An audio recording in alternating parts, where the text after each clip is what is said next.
वृंदावन की गलियों में शाम ढलते ही धूल सोना हो जाती। उसी धूल में उस दिन एक लड़की पहली बार नंगे पांव चली थी। नाम राधिका, उम्र 23, दिल्ली से एमकॉम कर रही थी। पर बचपन से उसके कमरे की दीवार पर एक ही तस्वीर थी, बांके बिहारी की, जिसमें कन्हैया की आंखें आधी झुकी हुई थी। माँ कहती थी ये आंखें इसलिए झुकी हैं ताकि भक्त की नजर से नजर मिल जाए तो वह भक्त नहीं थी, कम से कम वैसे नहीं जैसे लोग समझते थे। वह माला नहीं फेरती थी, व्रत नहीं रखती थी। वह सिर्फ बांसुरी सुनते ही रुक जाती थी। किसी भी गाने में अगर बांसुरी आती तो उसकी आंखें भर आती। पहली परिक्रमा वह अकेली आई थी। होली के बाद का वृंदावन, भीड़ कम, गर्मी शुरू। उसने यमुना किनारे एक छोटी धर्मशाला में कमरा लिया। पहली शाम वह बाके बिहारी मंदिर गई। भीड़ ने धक्का दिया, पर्दा बार बार गिरा। पुजारी ने चिल्ला कर कहा, बिहारी जी को नजर लग जाती है। राधिका को कुछ दिखा नहीं, सिर्फ भीड़ के सिरों के बीच से एक झलक, मुकुट का मोती। वह बाहर आकर सीढ़ी पर बैठ गई। मन में खींच थी, इतनी दूर आकर भी दर्शन नहीं।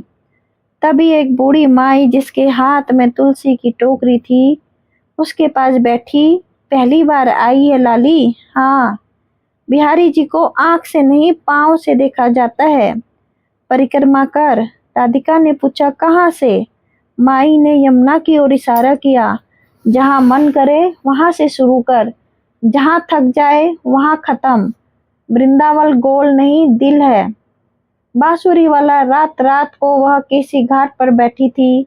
यमुना काली थी पर उसमें दियों की लौ टिमटिमा रही थी। हवा में कई दूर से भजन बज रहा था, तभी बांसुरी बजी। यह रिकॉर्डिंग नहीं थी, यह बहुत पास से बहुत साफ थी। एक धुन जो उसने बचपन में सुनी थी, जब बुखार में माँ उसे लोरी देती थी। अच्युतम के सुवम नहीं, कोई पुरानी धुन, 7 सुरों में लिपटी हुई। उसने इधर उधर देखा। घाट पर कोई बांसुरी वाला नहीं था। एक नाव वाला सो रहा था। 2 विदेशी लड़कियां फोटो ले रही थी। धुन पानी के ऊपर से आ रही थी, जैसे यमुना खुद बजा रही हो। वह उठी और आवाज के पीछे चली। गलियां संकरी होती गई। निधिवन के पास पहुंचते ही गार्ड ने रोक दिया। रात को बंद है। राधिका ने कहा, अंदर से बांसुरी आ रही है। गार्ड हंसा, रोज आती है। वह लौट आई पर नींद नहीं आई। कमरे में पंखा चल रहा था, पर उसे लग रहा था जैसे कोई उसे बिल्कुल पास बैठकर बांसुरी बजा रहा है। उसने आंखें बंद की तो अंधेरे में वही झुकी आंखें दिखी। दूसरा दिन अलौकिक। अगली सुबह वह 4 बजे उठ गई मंगला आरती के लिए।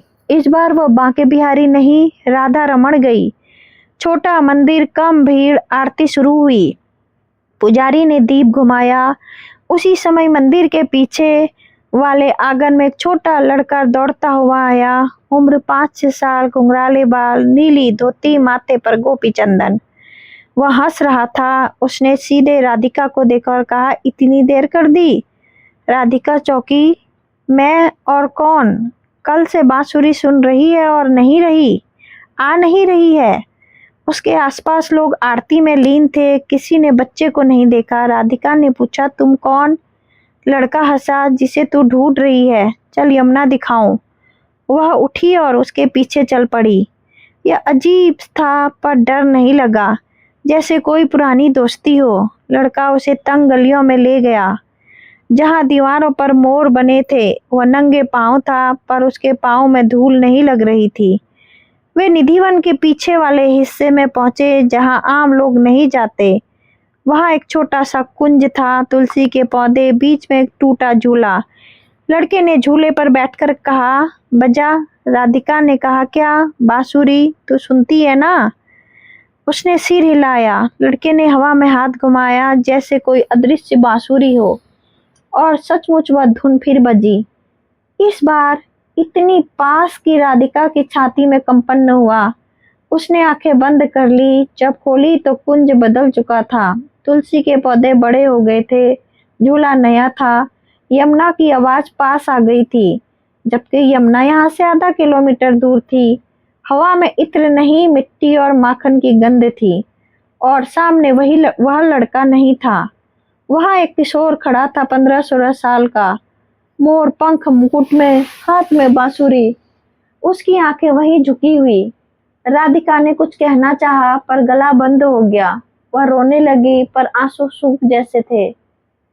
उसने पूछा, नहीं तुम कृष्ण हो? पूछने की जरूरत ही नहीं थी। किशोर ने कहा, तू हर बार पूछती है मैं कौन हूँ?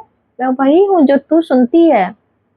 राधिका ने कहा, मैं तो सिर्फ एक आम लड़की हूँ, मैं भक्त भी नहीं। भक्त वो नहीं जो माला फेरे, भक्त वो है जो सुन ले। तूने दिल्ली के शोर में भी बांसुरी सुन ली, इसलिए यहाँ तक आई। उसने बांसुरी होठों से लगाई, धुन बजाई तो राधिका को लगा समय रुक गया।